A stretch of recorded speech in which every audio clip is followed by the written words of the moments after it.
Hey everybody, Jason from MedKit Studios, and today I'm finally getting around to doing the review of the Shilka that I got by Zvezda. This model was a little bit more pricey than the regular 1/100 scale models at a 793.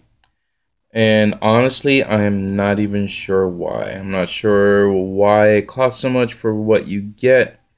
I have assembled it. I haven't cleaned it up yet. I haven't painted it. But here it is. It's assembled, and this is what you're getting here. Okay, so it's a rather small model. Detail is pretty decent. So yeah, this is what you get. Now, in order for this to even spin like this, I had to shave down, and yeah, that there was a part that fell off. I'm gonna explain that here in a second. Also, the pin that attaches it to the hull, it's much bigger than the hole, so you have to kind of shave that down. Okay, now this little piece right here that just fell off, I might have to pause the video to put it back. It goes on top of the guns. The guns have a unique gimmick. Actually, let me pause it because this thing's a pain in the butt to put back on. Alright, and we're back.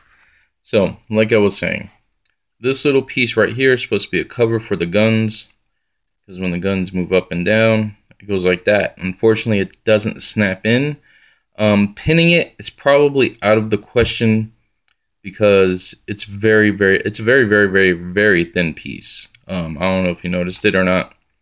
Another complaint was this little piece right here that connects the guns, so that way they move in tandem.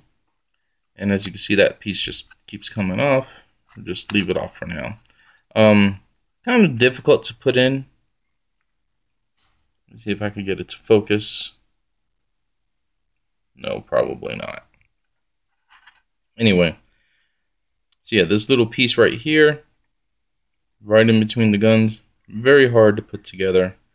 It's just probably because my hands are so big. My fingers are like really big.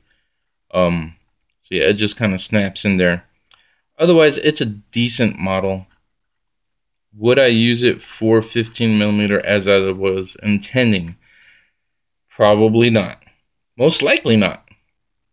Let's get over some other stuff here. The radar dome. Yeah. To move it, I'm gonna have to shave down the pin that attaches it in there because it's really tight. Unless I decide to keep it in a fixed forward position. Same thing with the spotlight that goes right here. Otherwise, it's a pretty solid model. Easy to put together. Not a lot of cleanup was required. Base, on the bottom side does have this nice little detail on there. Will you be using it? Not unless the tank gets turned over.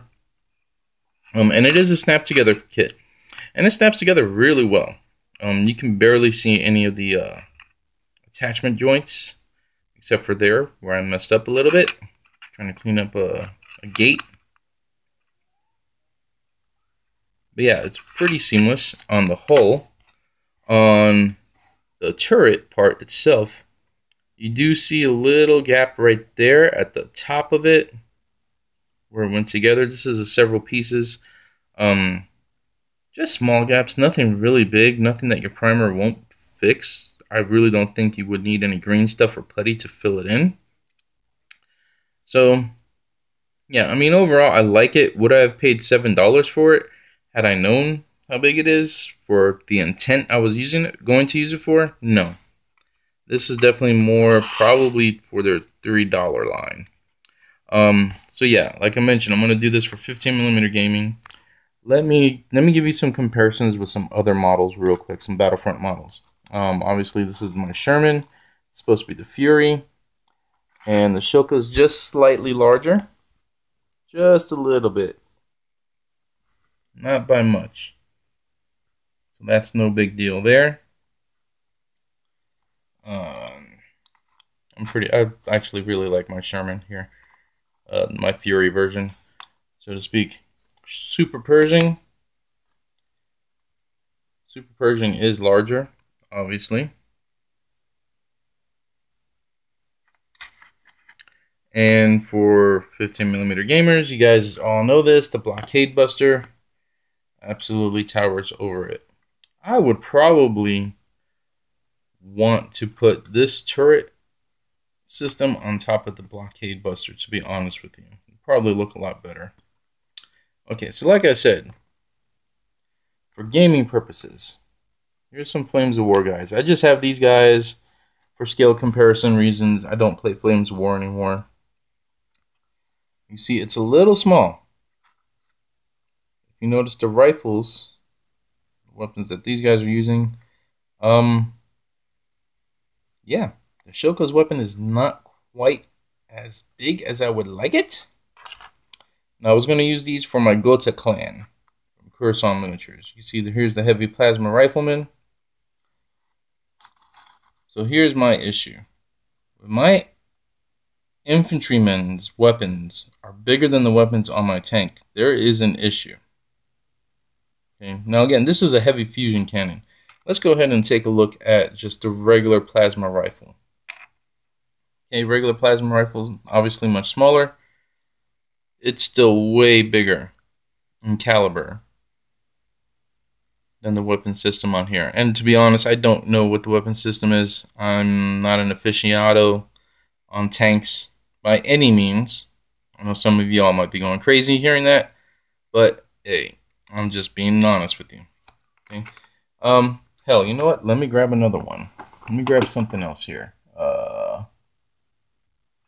Let's see. No, we'll take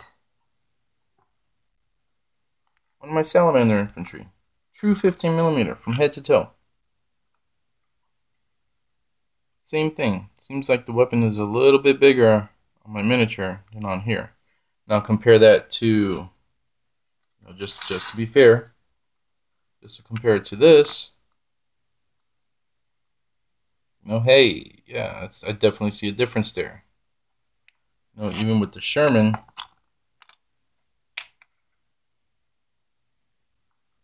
there's a pretty big difference in size.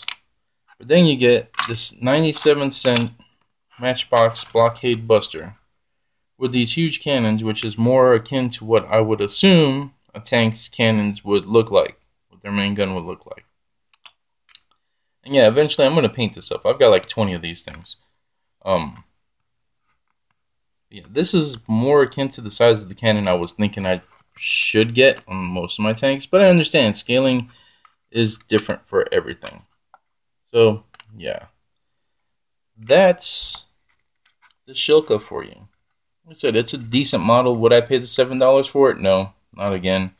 I honestly will not buy another one. If I do get another one, it's going to be 1/72nd scale. I'm going to get my money's worth out of it. Because it is a cool model. Would look great for a sci-fi setting.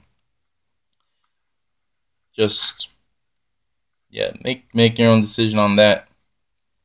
Like I said, I'm not going to get another one. Not in this scale. Alright guys, I hope you enjoyed the video. I hope this enlightened you a little bit. Let me know what you think, your opinions.